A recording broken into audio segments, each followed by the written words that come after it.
Olá, eu sou Caleb Benjamin, escritor e roteirista formado em cinema e audiovisual pela Universidade Federal de Pernambuco e mestrando em Teoria da Literatura pela mesma instituição.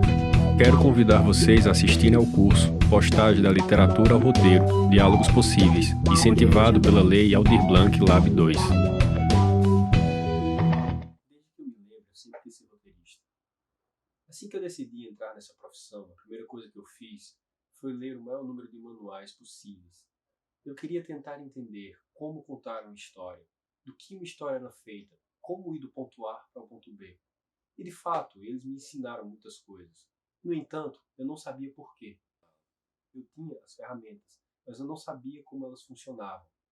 Eu busquei na literatura as respostas que os manuais não me davam. Então eu pude entender que a melhor forma é aquela que você sabe que você está fazendo.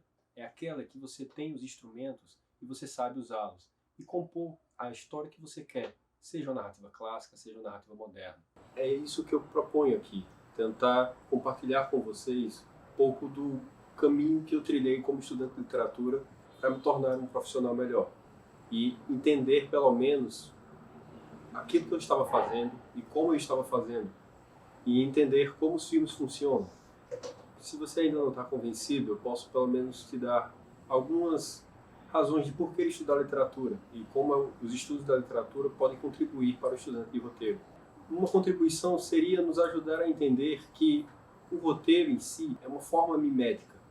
O que isso significa? As formas são como nós organizamos os discursos. As formas, elas organizam como nós acreditamos que as coisas são, ou melhor, como nós acreditamos que elas deveriam ser. As formas, elas organizam as nossas imagens do mundo, os nossos sonhos, os nossos desejos, mas também os nossos medos e as nossas tristezas. É por isso que os filmes, de alguma maneira, eles nos comovem tanto e nós nos identificamos tanto, pois eles acabam tocando nos nossos sonhos e nos nossos desejos. Por isso é que a forma, ela carrega um significado. No momento que um filme ou um roteiro, um manual te diz que um filme deve ter um incidente com clímax, com conflito, dividido em 3 atos, ele está dizendo que um filme tem um significado específico, diferente de um filme que, na verdade, não vai ter um final fechado e o herói não vai passar por um arco de transformação. Estão dizendo que são possibilidades diferentes de entender e acreditar o que é ser humano, o que é sofrer, o que é sonhar. Foi estudando literatura que eu percebi que, de alguma maneira, o cinema herda um gênero que não nasce com um dispositivo cinematográfico, não nasce com a câmera, mas é muito mais antigo. Na verdade, vem desde os gregos e se desenvolveu ao longo de toda a história do Ocidente e de toda a história da humanidade e da nossa cultura.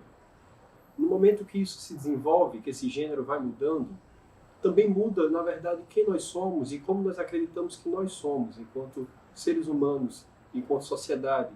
O que nós acreditamos sobre liberdade, por exemplo.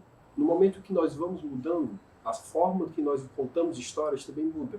O gênero também muda. E se esse gênero ele não acompanha essas mudanças, ele simplesmente envelhece e morre. O gênero que o cinema herda é o gênero dramático. O gênero, na verdade, muito mais específico do dramático. É o seu recorte aristotélico hegeliano. É esse recorte que vai dar origem aos nossos filmes de ficção. É esse recorte que vai acompanhar o teatro até o final do século XVIII, quando ele vai começar a entrar em crise e vai ser questionado pelas poéticas românticas.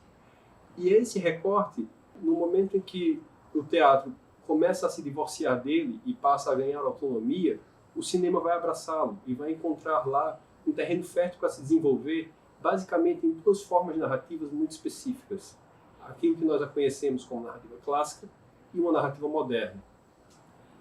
Guarde esses 2 conceitos, narrativa clássica e narrativa moderna. Eles vão ser fundamentais, pois não tem muito como nós escaparmos. Todos os filmes que contamos, todas as histórias que contamos, elas, de alguma maneira, são ou uma narrativa clássica ou uma moderna. Alguns teóricos vão dizer que existe uma terceira possibilidade, que são essas narrativas contemporâneas. O cinema experimental, por exemplo, ou o cinema de Godard. A história que o gênero dramático tem no cinema e a história que o cinema ocupa na própria evolução do gênero dramático. Porque se olharmos a partir dessa proposta, de lermos as poéticas que foram construídas, as reflexões que a literatura produziu ao longo dos séculos, nós vamos entender como essas narrativas pós-modernas ou contemporâneas não passam, na verdade, do pós-dramático, ou daquilo que o teatro começou a cultivar depois que abandonou o texto dramático como seu motor principal. Bem, são três grandes campos, três grandes formas de contar histórias. E essas três formas que eu quero apresentar e pensar com vocês. Para isso, nós primeiro vamos começar lendo a Poética de Aristóteles. Da onde dizem que tudo veio, tudo partiu. Da onde dizem que a história tem que ter 3 atos. Mas será que Aristóteles disse isso mesmo? No nosso encontro, vimos que o filme de ficção herda o gênero dramático. E com ele vem 2 formas. A forma da narrativa clássica e a narrativa moderna. Bem, mas como seria uma narrativa clássica e qual a diferença dela para uma narrativa moderna? É isso que pretendemos ver ao longo desse curso.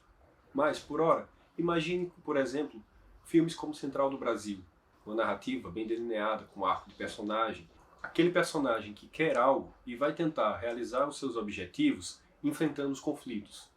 Isso seria a narrativa clássica. Diferente, por exemplo, da narrativa moderna. Poderíamos pensar em Deus e o Diabo na Terra do Sol. Uma narrativa em que o enredo, a ação, ela não tem tanta importância assim.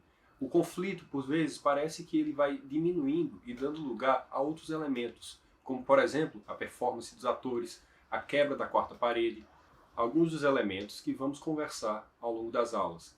Mas, para começar, antes de tudo, o mais importante deles, a ação. Isso é o que vamos ver no próximo episódio com Aristóteles.